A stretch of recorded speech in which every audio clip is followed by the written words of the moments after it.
은혜 받으실 말씀은 사도행전 9장 36절에서 42절 말씀 되겠습니다. 신약성경 사도행전 9장 36절에서 42절 말씀까지 되겠습니다. 사도행전 9장 36절에서 42절 말씀 우리 함께 합독하시겠습니다. 요빠에 tab이라 하는 여 제자가 있으니 그 이름을 번역하면 도르가라. 선행과 구제하는 일이 심히 많더니 그때 병들어 죽음에 시체를 씻어 다르게 누이니라. 루다가 요빠에서 가까운지라. 제자들이 베드로가 거기 있음을 듣고 두 사람을 보내어 지체 말고 와 달라고 간청하여 베드로가 일어나 그들과 함께 가서 이르매 그들이 데리고 다락방에 올라가니 모든 가부가 베드로 곁에 서서 울며 도르가가 그들과 함께 있을 때에 지은 속옷과 겉옷을 다 내입으니 베드로가 사람을 다 내보내고 무릎을 꿇고 기도하고 돌이켜 시체를 향하여 이르되 다비다야 일어나라 하니 그가 눈을 떠 베드로를 보고 일어나 앉는지라. 베드로가 손을 내밀어 일으키고 성도들과 가부들을 불러들여 그가 살아난 것을 보이니 온 요빠 사람이 알고 많은 사람이 주를 믿더라. 아멘. 오늘 저는 본문의 말씀을 가지고 선한 삶의 영향력으로 우리 따라서 하실까요? 선한 삶의 영향력으로 이런 제목으로 함께 말씀의 은혜를 나누고자 합니다. 오늘 본문에 한 여인이 등장하죠. 그녀의 이름은 다비다였습니다. 그녀의 집은 지중 해변에 위치한 조그만 항구예요.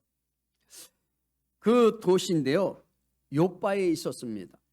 그런데 이 본문 말씀에 비춰보면 그녀는 평생을 이 통해서 선행과 구제를 하면서 신앙생활을 하였던 여인이라고 이렇게 말씀하고 있습니다. 하나님은 다비다를 축복하셨어요. 하나님이 그녀에게 주신 축복은 죽음을 이기고 여기 부활을 받는 놀라운 축복을 주셨다는 겁니다. 아멘. 그것은 죽음을 통한 단절에서 부활을 통한 새로운 여러분 회복입니다. 회복이 역사했다는 거예요. 그것은 죽음을 통한 삶의 마침에서 부활을 통한 새로운 삶의 시작이 되었다는 겁니다. 자, 그렇다면 하나님께서 그녀에게 이처럼 놀라운 축복을 주신 이유가 무엇일까요? 오늘 이 이야기는 우리가 다시 한번 그냥 건성 듣지 마시고 이 주는 의미가 무엇인지 우리가 살펴보면서 은혜를 나누기를 원합니다. 첫 번째는요, 선한 영향력으로 믿음을 가진 여인이에요. 자, 영향력은요, 여러분 자동차 키와 같습니다. 자동차 키는 찍잖아요. 작은 키로 큰 차를 움직입니다. 큰 화물차도 움직이고, 안 그래요?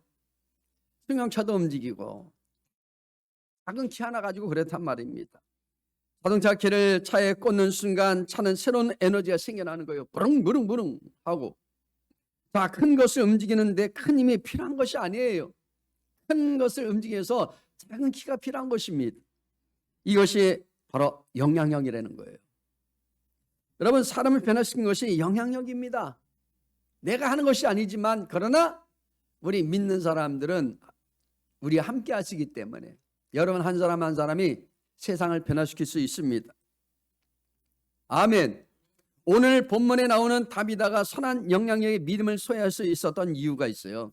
그건 뭐냐? 두 가지죠. 선행과 구제였습니다. 구제. 다비다는 헤브리 이름이었습니다. 그리고 그녀는요, 도르가라는 헬라시 이름이 있었어요. 그는 오직 구제, 선한 선행을 했습니다. 착한 일을 했다는 얘기입니다. 본문 사도행전 9장 36절에서 성령 그녀에 대해서 다음과 같이 증거하고 있습니다. 같이 읽어봐요. 요빠에 다비다라는 여 제자가 있으니 그 이름을 번역하면 도르가라. 선행과 구제하는 일이 심히 많더니. 심히 많대. 뭐가요? 딱 두 가지죠. 선행과 구제하는 일. 자, 이것은 가장 기본이 되는 삶의 모습이라는 거예요. 저와 여러분에게도 이게 가장 기본되는 삶의 모습이에요. 아멘. 그녀는 욥바의 고자는 여인으로 그녀는 평생을 통해 항상 한결같이 지속적으로 선한 일을 바로 행했던 여인이었습니다. 자, 오늘 본문 39절에 보니까 다미다 생전에 여기 그녀로부터 도움을 받은 많은 여기 여인들이 등장하게 돼요. 아까 좀 전에 읽었잖아요. 근데 그 여인들이 베드로에게 보여주었던 것이 뭐예요? 다비다가 생전에 여기 만들어 주었던 겉옷과 속옷입니다. 겉옷과 속옷. 다비다가 사용한 이 재능은 아주 특별한 것이 아니라 그냥 바느질하는 그런 재능이 있었습니다. 모든 여러분 여인이 할 수 있는 일이었어요.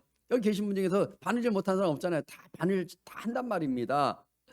자, 아주 평범하고 일상적인 일이었습니다. 그러나 다비다는 누구나 마음만 먹으면 할 수 있는 이 재능을 통해서 선행과 여기 구제를 행했다는 얘기입니다. 그래서 뭐예요? 그들에게 은혜를 베풀어 주는 거예요. 사람은 죽어 보아야 그 인생이 성공한 인생인지 실패한 인생인지를 알 수 있는 거예요. 살아서는 모릅니다. 여러분, 사람이요, 살아있을 때 칭찬해주고 높여주잖아요. 어떻게 하면 거짓말할 수도 있어. 왜? 만약에 안 좋은 소리 하면요, 시험이 들거든. 그러니까는 자꾸만 이렇게 띄워주잖아요.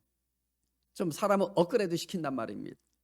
사람이 살아있을 때는 사람들이 와서 그냥 별의별 아침의 소리를 다 할지라도 여러분, 그것은 진정한 평가가 아니에요. 장례식 때 가면은 다 알아요. 아, 저분은 이렇게 선하게 살고 착하게 살고 이렇게 이웃들에서 이렇게 베풀고 정말 형제들한테 항상 우애가 넘쳐나고 이렇게 살았던 사람이라고. 사람이 여러분 어떻게 살았냐, 그것은 죽은 날에 가보아야 평가가 나온다는 거예요. 이거는 통계적으로 나온 얘기입니다. 그래서 사람의 평가는 죽은 후에 내리는 것입니다. 목회자들도 마찬가지예요. 살아있을 때는 잘 몰라. 그러나 그분이 소천하게 난다면 평가를 하는 거예요. 제가 직접 들었거든. 그래서 여러분, 어떤 사람은 생전에 권좌에 앉아서 부귀영화와 공명을 다 누리고 아침의 손을 다 들었지만 그가 죽음 후에는 어떤 일이 날까요? 죄인들로부터 무서운 지탄을 받고 악평을 받는 사람도 있습니다. 저 대통령은 어떻더라, 저 장관은 어떻더라.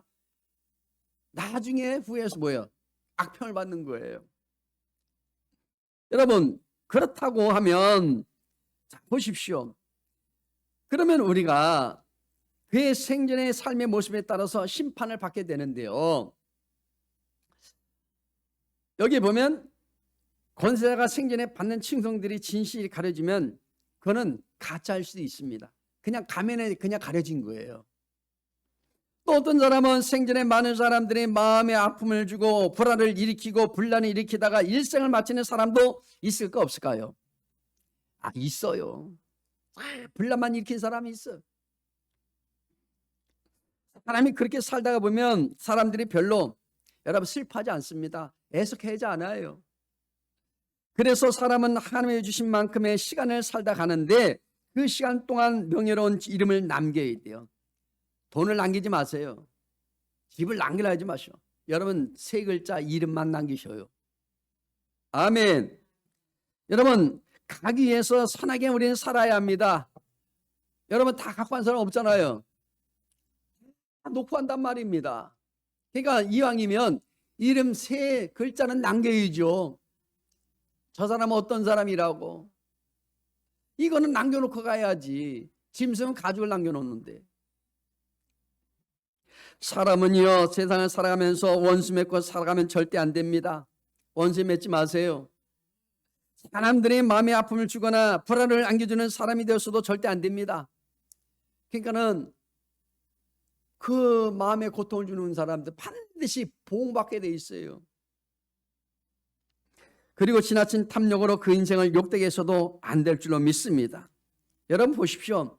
이 다비다의 그 모든 믿음은요, 살아서뿐만 아니라 죽어서도 그 영향력으로 남는 바로 믿음이었습니다. 마태복음 5장 14절 말씀 읽어볼까요? 같이 읽어요. 너희는 세상의 빛이라 산 위에 있는 동네가 숨겨지지 못할 것이요. 이 얘기가 뭐예요? 예수님께서는 제자들에게 여기 보십시오 말하죠. 세상의 소금, 세상의 빛으로 비유하시면서 어떻게 살라고 할까요? 바로 천국의 백성이 그리스도인이 세상 속에 어떤 존재인가를 지금 말씀하고 계신 거예요. 여러분, 세상과 똑같이 살면 안 돼요. 믿는 사람들은 달라야 돼요. 그래서 여러분, 천국 백성인 그리스도인이 세상 속에서 어떤 존재인가를 말씀하고 계신데요. 기독교인은 세상 속에 속해 있지 않지만 그래도 세상 안에서 살아가고 있는 사람들이에요. 믿는 사람들과 믿지 않는 사람들이 서로 섞여서 사는 그런 세상입니다. 맞아요, 안 맞아요? 그러므로 예수님께서는 그리스도인이 세상에 어떤 모습으로 살아야 하는지, 어떤 우리가 여러분 살아야 되는지, 어떤 모습으로 그 정체성에 여러분 항상 우리는요 대해서 선포하고 있는 거예요. 정체성에 대해서 우리는 그리스도인입니다. 우리 정체성 모르면 안 돼요. 아멘. 예수님의 그 비유 속에 세상은 어둡고 암울합니다. 지금 시대가 그렇지 않습니까? 죄악으로 가득 차 있습니다. 여러분, 그것을 우리는 알아야 돼요. 2000년 전 그랬지만 지금도 현 시대도 변함이 없어요. 부패하고 어두운 세상에 소금과 빛이 절대로 필요한 바로 이 시대인 것입니다. 예수님께서는 바로 이러한 죄악된 세상을 보존할 수 있는 유일한 사람들이 바로 뭐냐? 그리스도인임을 말하고 있는 거예요. 그것을 지금 전해주고 있는 거예요. 여러분, 이 세상을 변화시키는 것은 우리 믿는 사람들이 빛과 소금의 역할을 감당해야 됩니다. 그 빛을 잃었고요. 지금 소금의 역할을 우리는 다 잃어버렸기 때문에 지금 이 시대가 이렇게 지금 어려워지고 있는 거예요. 그걸 아셔야 됩니다. 그렇습니다. 부패하고 어두운 세상에 소금과 빛이 절대로 필요한 이 사실을 여러분 아셔야 돼요. 예수님께서는 바로 이러한 죄악된 세상을 보존할 수 있는 유일한 그 모든 사람들이 바로 저와 여러분을 분명히 지금도 말씀을 선포하고 계신 거예요. 소금과 빛인 그리스도인 때문에 이 세상에 소망이 있음을 밝히 보여주고 있습니다. 여러분, 우리에겐 소망이 없는 것이 아니라 소망이 있습니다. 빛이 있습니다. 소금과 빛의 비밀 속에는요 중요한 존재가 나타나고 있거든요. 소금의 특징이 뭘까요? 여러분 다 주부들로서 반찬하고 다 해보잖아요. 그것이 어떤 물질로 낼 수 없는 독특한 맛을 낸다는 데 있는 거예요. 방부제 역할을 하죠. 그죠? 방부제 역할을 합니다. 그리고 여러분 여러 맛이 있지만 짠맛은 소금만이 낼 수 있는 거예요. 다른 것은 낼 수 없습니다. 간장도요 소금이 들어가야 돼요. 여러 맛이 여러분 이룰 수 있는 이 모든 가운데서 이왕이면 여러분 소금의 역할을 우리가 감당해야 될 줄로 믿습니다. 이와 같이 예수님께서는 그리스도인도 역시 소금이나 빛과 마찬가지로 세상과 구별되어 있다는 점을 지금 우리에게 말씀하고 있는 거예요. 우리는 구별된 사람들이에요. 구별된 사람들입니다. 똑같이 사는 사람과 똑같이 우리가 행동하면 안 됩니다. 소금과 빛은요 세상에 대한 그리스도인의 영향을 보여주는 겁니다. 우리 크리스찬들은요 여기 세상과 관계를 맺는 데 있어서 세상으로부터 영향을 받는 자들이 아니라 세상에 영향을 끼치는 자들이 우리입니다. 영향을 끼쳐줘야 돼요. 근데 믿는 자로서 영향을 끼치지 못하고 자꾸만 영향을 그 사람들한테 뭐예요? 자꾸만 우리가 받으려고 그러잖아요. 그건 잘못된 신앙이에요. 이왕이면 우리가 영향을 줄 수 있는 사람이 되어야죠.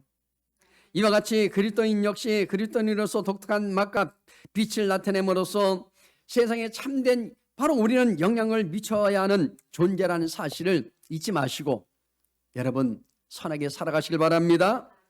그러므로 그리스도인은요 다른 존재입니다. 세상과 다른 무엇가를 가진 여러분 비교할 수 없는 사람과 여러분 우리가 어떤 똑같이 동등히 있는 것이 아닙니다. 세상에 가질 수 없는 여러분들은 아주 위대한 사람들입니다. 왜? 하나님의 자녀들이기 때문에. 그래서 세상 사람들이 나를 보고 저 사람에게는 무언가 다른 점이 있구나. 저 사람은 뭔가 다른 것이 있어. 이런 칭찬을 들어야죠. 이런 얘기를 들어야지. 이런 여러분 그들이 말할 수 있도록 해야 합니다. 아이고 예수 믿어도 별 수 없네. 저 예수장이 별 수 없네. 아이고 저렇게 믿을 바에 나는 예수도 안 믿겠다. 이런 그 사람들이 비방적인 부정적인 말들을 들어서는 안 됩니다. 여러분, 바로 우리가 뭔가 다른 점이 있다는 것은 뭐예요? 한 가지 딱 있어요. 키포인트. 동일한 것입니다. 어려운 것이 아닙니다. 다른 점이 있다면 우리가 예수님의 성품이에요. 예수님의 성품으로 닮아가는 거예요. 똑같진 않지만 예수님처럼 사는 거예요. 이것이 있어야 됩니다. 자, 우리가 더욱 그리스도와 닮아갈 때 세상은 더욱 우리 안에 계신 그리스도를 보게 된다는 거예요. 여러분 얼굴 보는 게 아니라 내 안에 계신 예수님을 보게 된다는 거예요. 자, 두 번째는요, 하나님을 바라보게 하는 믿음이 있는 여인이었습니다. 하나님을 바라보게 하는 믿음을 갖기를 바랍니다. 유대인의 장례물을 살펴보면 한국도 마찬가지예요. 우리 대한민국도. 여러분 장례 치를 때 보면 꼭 하는 일 있죠. 먼저 죽은 사람에게 염을 합니다. 고인의 그 시신을 깨끗하게 닦습니다. 죽은 시신을 깨끗이 닦아줘요. 이는 유대인들이 부활을 믿었기 때문에 그래요. 그들은 확실하게 부활을 믿기 때문에 그런 행동을 하는 겁니다. 어느 때든지 하나님의 심판 앞에 서게 될 때 깨끗하게 나타나도 하려는 뜻에서 죽은 자들의 몸을 씻어 온 것이 바로 유대인들의 전통이 되었다 얘기입니다. 그런데 이스라엘은 워낙 덥고 뜨거운 지역입니다. 우리나라도 뜨겁지만 요즘에는. 그런데 시신이요 금방 부패돼요. 요즘에는 냉동실이 있잖아요. 그러니까 지금은 좋지만 옛날에는 냉동이 어디 있습니까? 냉장고도 없어요. 그래서 사람이 죽으면 오래 기다리지 않고 매장하는 것이 장례 풍습이었습니다. 그런데 어찌 된 일인지 이 다비다의 그 시신을 바로 매장하지 않았냐고 단하게 눕혀 놓았다고 성경에 말합니다. 매장 안 했어요. 그렇다면 요바에 사는 이 그리스도인들은 왜 이와 같이 다비다의 그 시신을 다르게 두었을까요? 궁금하죠? 구약 성경을 통틀어 여기 보십시오. 사람이 여기 죽었다가 살아난 경우가 딱 두 번 있거든요. 어디 있느냐? 제가 설명해 드릴게요. 엘리야가 시돈에 속한 사르밧 가부의 죽은 아들을 살려낸 사건이 있었어요. 그다음에 엘리야의 수제자 엘리사의 선지자가 수넴 여인의 죽은 아들을 살려낸 사건이 성경에 나옵니다. 구약 성경에. 자, 그런데요, 이렇게 딱 두 번 이렇게 일어났는데 공교롭게도 이 두 사건은 모두 죽은 자들이 동일하게 살아난 곳이 어디냐? 집안 장소인 다락방. 다락이요, 다락. 여러분 요바에 사는 이 그리스도인들이 다비다의 죽은 시신을 매장하지 않고 여기 지금 다락에 안치해 둔 이유는 혹시라도 하나님께서 그녀가 살아생전에 행한 선하고 착한 행실을 기억하고 그녀에게 특별히 은혜를 베푸시지 않을까 하는 그런 여러분 일말의 소망을 가지고 있었기 때문에 다락방에다가 안치해 둔 거예요. 선을 많이 했다 그랬잖아요. 구제 많이 했다 그랬잖아요. 그러니까 긍휼히 여기사 하나님이 기적을 베푸지 않을까 그런 믿음을 갖게 됩니다. 하나님을 바라보게 됩니다. 그러나 그들이 간절한 소망과는 다르게 이미 죽은 다비다의 시신은 꼼짝도 하지 않았습니다. 움직이지도 않았어요. 여러분 죽은 사람이 움직이는 거 봤어요? 나 일어난다 그러고 일어나는 사람이 있어요? 장난치다 말고 다 도망가 버려요. 다비다로부터 많은 사랑을 받았던 이 가부들이요 그녀의 곁을 떠나지 않고 슬퍼하며 울고 있었다고 성경에 말합니다. 때마침 요바의 제자들은 그곳에서 가까운 곳에 위치한 여기 루다의 예수님의 제자가 베드로가 머물고 있다는 소식을 듣게 됩니다. 그러니까 멀지도 않아. 가까운 곳에 있으니까. 또한 하나님께서 베드로를 통해서 여기 애니아의 오래된 중병을 고쳐줬다는 기적의 소식까지도 그들은 듣게 돼요. 저번 주에 말씀드렸잖아요. 이 소식까지 들었으니까 근데 어떻게 돼요? 그들은 더 희망이 생기겠죠. 자, 이에 욥바에 사는 제자들은 두 사람을 룻다에 있는 베드로에게 보내어 신속히 욥바에 와 달라고 부탁을 합니다. 요청을 합니다. 본문 37절에서 38절 말씀 함께 읽겠습니다. 그때에 병들어 죽음에 시체를 씻어 다락에 누이니라. 룻다가 욥바에서 가까운지라. 제자들이 베드로가 거기 있음을 듣고 두 사람을 보내어 지체 말고 와 달라고 간청하여. 여기 38절을 보면 욥바의 형제들은 룻다에 여기 머물고 이러지 않습니까? 룻다에 머물고 있었대. 뭐야? 이는 베드로에게 지체 말고 오라고.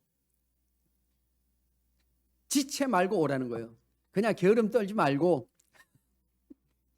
그냥 빨리 오라는 거예요. 빨리 속히 오라는 겁니다. 여기 간절히 요청했다고 기록하고 있죠. 이미 다비다는 죽었습니다. 이미 죽었어요. 살아있는 것도 아니에요. 그런데 장례식에 참여하는 것이라면 굳이 베드로가 지체하지 않고 여기 욥바에 갈 이유가 없습니다. 이미 죽었는데 뭐 가서 살리려고. 이미 죽은 사람 어떻게 살려? 그렇다면 왜 이렇게 베드로를 빨리 욥바로 와주기를 바라고 있었던 것일까요? 욥바의 제자들은 포기하지 않았다는 거예요. 낙심하지 않았다는 거예요. 희망을 가졌다는 거예요. 그들은 죽은 자도 살리시는 하나님의 능력을 믿었습니다. 아멘. 우리도 죽은 자를 살리시는 하나님의 능력을 믿길 바랍니다. 그들이 이미 예수님을 여러분 믿는 예수님은 어떤 분이시라고요?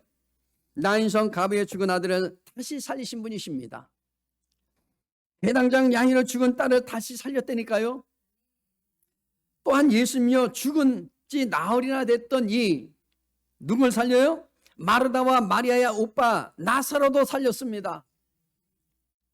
그런데 욥바의 제자들은 비록 다비다가 죽었으나 아직 끝난 것이 아니라고 그들은 생각한 거예요. 하나님 반드시 살려준다는 거죠. 그래서 베드로에게 지체하지 말고 욥바로 와 달라고 간청했던 것입니다. 오늘 말씀을 듣는 우리 삶 가운데는요 오래된 문제들이 있을 것입니다. 아직도 풀리지 않는 문제가 있을 거예요. 예를 들면 그 중에 해결하기에는 타임을 놓쳐버렸고, 자 이미 너무 오래되어서 더 이상 손쓰기에는 이제는 버겁고 늦어버렸다고 생각하면서 포기해버린 사항이나 문제가 여러분 있지는 않습니까? 너무 오랜 시간이 지나다 보니까 손쓸 방법이 없는 거예요. 지금 이거는 내 방법으로는 안 돼. 그리고 이미 오래된 몸의 질병, 깨져버린 인간관계, 부모와 자녀 간에 혹은 형제들 간에 일어난 가정의 상처, 지우고 싶은 여러 가지 여러분 과거의 치명적인 실수 등 이미 손쓰기는 너무나 늦어버렸다고 생각하며 포기해버린 인생의 문제도 있지 않습니까? 다 보면 있을 수도 있어요. 오늘 본문 속에 욥바의 제자들이 가졌던 이 믿음을 우리들도 한번 가져보시길 바랍니다. 안 된다 할지라도 가져보시길 바랍니다. 할 수 없는 것, 내가 지금 육신의 질병 때문에 아직도 여러 약을 써보고 좋은 것도 먹어보고 수술도 해봤지만 안 된다 생각하는 모든 것들, 그러나 여러분 여기 욥바의 제자들처럼 정말 여러분들이 한번 기대하시면서 살아가시기를 축복합니다. 보십시오. 저들은요 죽인 다비다가 여기 보십시오. 하나님께서 다시 살려줄 것을 그들은 믿은 거예요.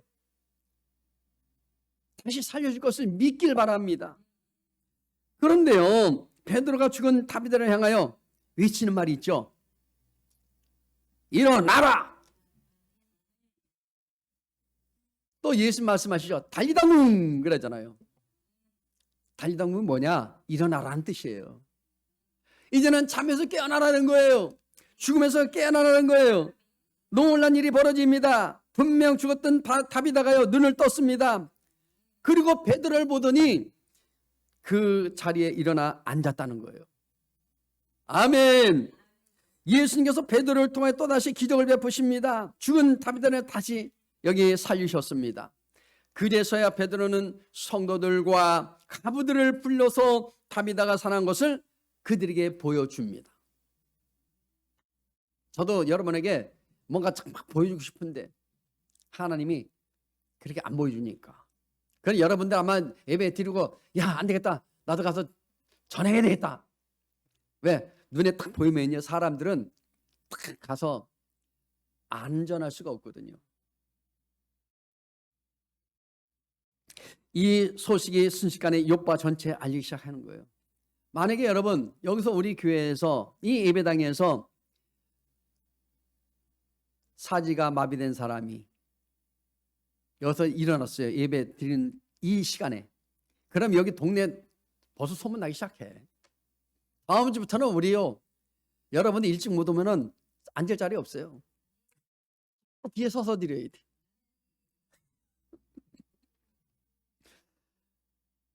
바로 그렇다는 얘기입니다. 그러니까 이 욥바에 온 동네가 지금 동네방네 소문난 거예요. 왜? 한 사람이 전하고 한 사람이 전하고 한 사람이 전하고, 야, 죽었던 다비드가 살아났대. 살아났대. 그러니까 뭐 여기저기 하니까 어떻게 돼요? 야, 나도 문제인데 가보자. 나도 문제 해결해야 된다. 나도 병 고침 받아야 된다. 그래갖고요, 어떻게 될까요? 사람들은 죽은 다비드가 다시 살아나는 것을 보기 위해서 몰려들었대요. 우리 풍랑 은혜교회에도 이런 모여드는 역사가 나타나기를 축복합니다. 그리고 죽었다 다시 살아난 그녀를 보고 많은 사람들이 예수 믿게 되었대요. 여러분, 아이고 우리는 안 돼. 아니에요. 지금도 하나님은 역사하고 계십니다.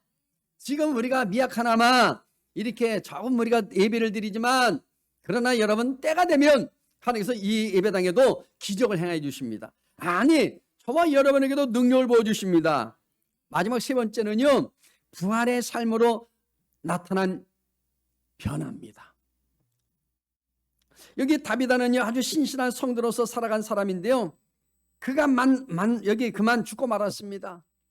그냥 내가 열심히 예배생활 잘하고, 그죠? 선한 일도 하고, 구제도 열심히 하고, 도와주고, 이렇게 살았는데 갑자기 알 수 없는 병이 생겨서 죽게 되잖아요. 그럼 어떻게 돼요? 믿는 사람들은. 아이고, 하나님 너무하십니다. 내가 교회에서 내가 열심히 봉사 충성 다 했는데 왜 그러십니까? 하고 하는데, 근데 이 다비다는 엄마 했다는 얘기 없어요. 아멘. 여기 그런데요, 그 죽은 다비다가 살아난 기적이 본문에서 지금 나타나는 거예요. 볼까요? 본문 40절 말씀 같이 읽어봐요. 베드로가 사람을 다 내보내고 무릎을 꿇고 기도하고 돌이켜 시체를 향하여 이르되 다비다야 일어나라 하니 그가 눈을 떠 베드로를 보고 일어나 앉는지라. 여러분, 기적이 뭡니까? 기적이 뭐예요? 여러분, 기적은요, 뭐 누구나 할 수 있는 것은 그 기적이 아니에요. 사람의 힘으로 할 수 없거나 생하지 못했던 신기한 일을 말하는 거예요. 기적은 도저히 우리는 의사가 할 수 없는, 그죠? 의사가 예를 들어서 암 환자가 말기 환자 있어요. 근데 그분들은 포기하잖아요. 의사들도. 근데 어떻게 돼요? 암 환자가 어떻게 돼요? 하나님께 나와 믿음으로 간구하고 기도하고 여러분 기도받으니까 어떻게 돼요? 암이 치료받았단 말이에요. 그게 기적이란 말이에요. 여기 보시면 성경은요, 기적의 책이에요. 여기 다 기적에 대한 말씀이에요. 믿으시길 바랍니다. 그냥 동화 얘기 아니에요. 요셉의 이야기 아닙니다. 이거는 실제적인 사건이에요. 창세기를 보면 하나님이 엿새 동안 천지만물과 인간을 창조하시고, 그리고 뭐예요? 내가 다 이것을 이뤘다고 말씀하지 않습니까? 이 기록이 되어 있습니다. 이것이 여러분 기적이란 말이에요. 말씀으로 세상을 창조하셨기 때문에 이게 제일 큰 기적이에요. 아멘. 아브라함이 아들 이삭을 낳는 것도 기적입니다. 아브라함이 100세입니다. 아내가 90세예요. 100살 여러분 잡수신 분이 90세 대신 부인한테 어떻게 여러분 자녀를 낳겠습니까? 90세에. 권사님, 나요? 못 나요? 우리 권사님 날 수 있어요? 끝났어. 이제는요 100세 되면요 기력도 없어요. 힘도 없어. 그런데 보니까 여기 한 여인을 통해서 아기가 태어났대요. 하나님은 이스라엘을 출애굽시킬 때 홍해 바다를 가르고요, 그들을 건너게 합니다. 자, 이 또한 큰 기적이죠. 이게 기적이란 말이에요. 여러분, 참 보여드리고 싶은 것이 있는데 거기 갈 수 없는 지역이라. 사우디 가면 있어요, 지금도 흔적이. 출애굽했던 이 사건이 거기 있다니까요. 그 바닷속에 바구도 있고 샌달도 있고 아직도 흔적이 남아 있어요. 출애굽한 여기 이스라엘 백성들을 위하여 낮에는 구름으로 덮여주시고 지금처럼 이렇게 불볕 떠이 막아주셨단 말이에요. 밤에는요, 불기둥으로 추우니까 세워주시고, 그리고 어떻게 돼요? 맹수리의 침노를 막아주십니다. 이게 기적 아닙니까? 이게 기적이잖아요. 그들의 식량으로 만나를 주셨고요, 메추라기를 보내어서 먹도록 하셨어요.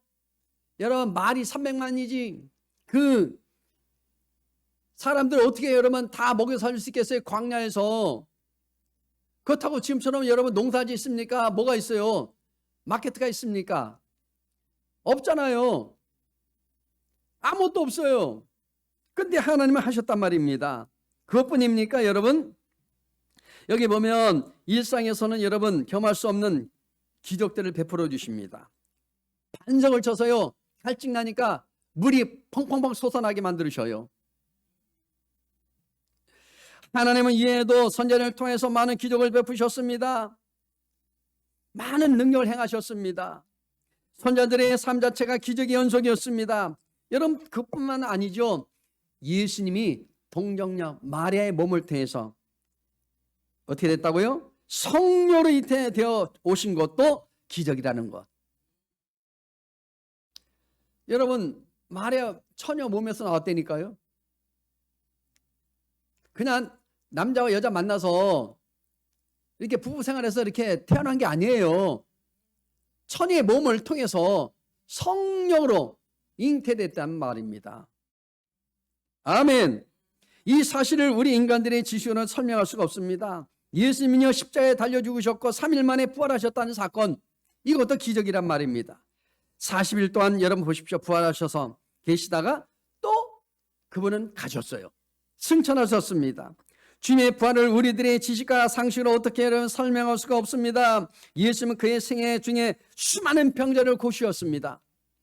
사복음서에 보시면 여기 나와 있어요. 예수님이 행했던 모든 3년 반 동안의 기적들이 있습니다.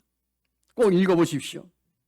안전면을 일으키셨고요, 소경을 보게 하셨고요, 중병자를 걷게 하셨고, 나병 환자를 치료해 주셨습니다. 나병 환자, 뼈가 썩어갑니다. 살이 썩어갑니다. 얼굴이 이그러집니다. 전 그걸 봤거든, 진짜로. 제가 초등학교 4학년 때. 아주 흉측합니다. 지금 생각하면요, 엄청 무서웠어요. 코가 이그러지고요, 눈이 한쪽에 이게 다 녹아 내려가고 이렇게 막 하고. 귀신을 쫓아내셨으며 죽은다도 살리셨습니다. 여기 예수님은요, 병자를 고신 것 외에도 수많은 기적을 행하셨다는 거예요. 바람 부는 이 바다도 잠자게 하셨습니다. 풍랑도요, 넘실대었지만 잔잔하게 하셨대요. 물 위를 걷기도 하셨어요. 우리 주님께서 부활 승천하신 후에도 그 외에는 이와 같은 기적이 계속 일어나고 있어요. 지금도 기적은 일어납니다. 2000년 기독교의 역사는 기적의 역사예요. 여러분, 우리가 아까 대표도 할 때 제가 얘기했잖아요. 80주년이 되었거든요. 8.15 해방된 지가. 근데 보십시오. 그런 짧은 역사 속에서 지금도 하나님께서 우리나라를 조그만 땅에, 그것도요, 큰 땅도 아닙니다. 또 반으로 나눠져 있잖아요. 위에는 공산주의, 밑에 우리는 자유민주주의. 여러분, 나라가 이렇게 있고, 그렇다고 여러분 자원이 많이 있습니까? 아니잖아요. 그런데 하나님께서 이 대한민국을 짧은 역사 속에서 이렇게 풍요한 나라로 만들어 주었습니다. OECD 국가 중에서 10위권 안에 드는 그런 경제의 대국으로 만들어 주신 겁니다. 여러분, 사람이 잘해서, 대통령이 잘해서 아닙니다. 여러분, 믿는 사람들이 여러분 1000만이 넘습니다. 그런 기독교인들이, 아니 우리 선조들이 순교와 희생과 피를 흘렸기 때문에 우리 대한민국이 지금 건재한 것입니다. 착각하면 안 돼요. 그렇습니다, 여러분. 우리가요, 이걸 알아야 돼요. 지금도 성령께서 계속 살아서 역사하고 계십니다. 예수님 가셨지만 지금은 성령께서 일하고 계십니다. 기적은 불치병이 치료되는 것만 지칭하는 것이 아닙니다. 하나님께서는 왜 이런 일을 하고 계신 것일까요? 왜 지금도 하나님은 기적을 베풀고 원하고 이렇게 영혼들을 구원하기를 원하시는 것입니까?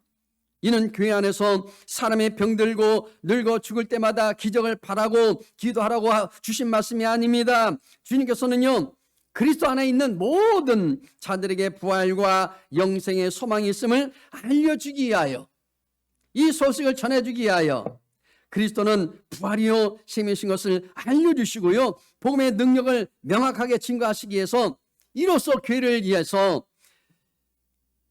일해 주시고 생명이신 여러분 이렇게 하나님에 대해서 보여주신 것입니다. 알려주신 것입니다. 또한 그렇게 하심으로써 사도들이 참으로 그리스도에 보내신 자들이라는 것을 확증해 보여주시는 거예요. 목사가 여러분 왜 세워집니까? 이런 걸 증거하라고 세워준 거예요. 여러분들 왜 세운지 아세요? 이런 일을 하라고 세워준 줄로 믿으시기 바랍니다. 단순히 여러분 보십시오. 사도들의 권위를 확정해 주기 위함이 아니라 사도들이 전하는 복음의 능력, 사도들이 증거하는 그리스도의 이 구원의 능력, 이 살리시는 그리스도의 능력을 알게 하시기 위해서 이 일을 우리에게 허락하셨다는 거예요. 자, 복음 안에 능력이 있습니다. 복음 안에 능력이 있습니다. 자, 로마서 우리 말씀 볼까? 1장 16절 말씀 같이 한번 읽어봐요. 이 복음은 모든 믿는 자에게 구원을 주시는 하나님의 능력이 됩니다. 이 복음, 하나님 말씀, 자, 모든 자에게 뭐 한다고요? 구원을 주시는 하나님의 능력이래요. 다른 게 능력이 아니에요. 지식의 능력이 아니에요. 돈이 능력이 아니에요. 사업 잘한다고 능력이 아니에요. 바로 복음만이 능력이에요. 여기 안에는요, 우리가 살아갈 방법을 다 여러분 기록해 놓고 있습니다. 우리가 어떻게 대처해야 될지 여기 있지 말씀입니다. 우리가 어떻게 여러분 담대하게 나갈지, 우리 인생의 모든 앞으로 우리가 갈 방향도 다 기록되어 있습니다. 아멘. 그렇습니다, 여러분. 예수님은요, 자신의 능력이 그곳에 알려지게 되기를 원하시는 거예요. 우리가 모인 곳에 알려지기를 원하고요, 우리를 통해서 많은 사람들이 구원받기를 원하는 겁니다. 또한 장차 그리스도 안에 있는 모든 자들이 그와 같이 일으킴을 받게 될 것을 보증하시고 슬픔에 잠긴 모든 성들을 위로해 주시기 위해서, 슬픔 속에 있는 자들을 위해서 이 일을 우리에게 허락하셨다는 거예요. 우리 또 믿음의 식구 또 한 가정이 장례 났잖아요. 여러분 오시면 꼭 일해 주십시오. 이 일로 인해서 요바에 있는 사람들이 많이 주님을 믿게 되었다 얘기입니다. 주님께서는요, 이미 믿는 여기 요바의 성도들의 믿음을 더욱 견고하게 하시고, 견고가 뭔지 아시죠? 반석 같은 믿음으로 꽉 세워주시는 거예요. 그들을 영생의 소망으로 유일해 주셨단 말입니다. 우리의 소망은요, 다른 게 아닙니다. 영생의 소망이에요. 또한 아직 믿지 않고 있던 욥바의 사람들에게 여기 구원하신 예수님의 능력, 여기 복음의 능력을 나타나기 위해서, 그래서 뭐예요? 그들이 믿게 만들기 위해서 그렇게 하셨다는 얘기입니다. 이 모든 일에서 여러분 다비다는요, 제자됨의 참모습을 보여주고 있습니다. 어떻게 살아야 되는지. 또한 그리스도의 제자들이 장차 들어가게 될 영광을 보여주고 있는 거예요. 우리가 들어갈 그 영광의 자리, 설레지 않습니까? 저는 설레요. 다비다의 사건은요, 모든 성도를 향한 주님의 권고와 위로입니다. 이거는 2000년 얘기만 이루어지는 게 아니에요. 우리에게도 해당되는 거예요. 예수님의 권고, 이렇게 살아라는 거예요. 그리고 유일하신 건 뭐예요? 부활의 소망이 너희들이 있지 않느냐 얘기해요. 주님께서는 이 일로 우리의 연약함을 위로하십니다. 우리의 소망을 더 견고하게 하시는 거예요. 더 소망을 더 든든하게 갖게 만드는 거예요. 여러분, 새로운 한 주간도요, 이 복된 소식을 전하며 우리가 나누면서 살아가시기를 축복합니다. 아멘. 우리는 전해줘야 됩니다. 찾아보십시오. 무조건 교회 들어오니까 힘든 거예요. 그러나 전하는 것은 누군지 할 수 있습니다. 그래서 소식을 전해 주십시오. 정말 해야 됩니다. 한번 따라서 하실까요? 찾아보고 자 말해주자. 그리고 데려오자. 여러분 못 데려오는데 주님은 데려와. 말만 전해 주십시오. 찾아보고. 그 다음엔 자기들이 온다고 얘기해요. 기도하겠습니다. 하나님 감사합니다. 이처럼 저를 사랑하시고 불러주신 주님을 찬양합니다. 다비다의 그 신실한 믿음을 통하여 우리에게 본이 되신 것처럼 부활의 주님을 날마다 우리가 찬양하며 우리가 하나님 선한 일과 부잔 일에 게으르지 않도록 인도하여 주시고 오직 주의 뜻을 위해서 우리가 살아가는 우리 신앙이 될 수 있도록 인도하여 주옵소서. 예수님 이름으로 기도드리옵나이다. 아멘.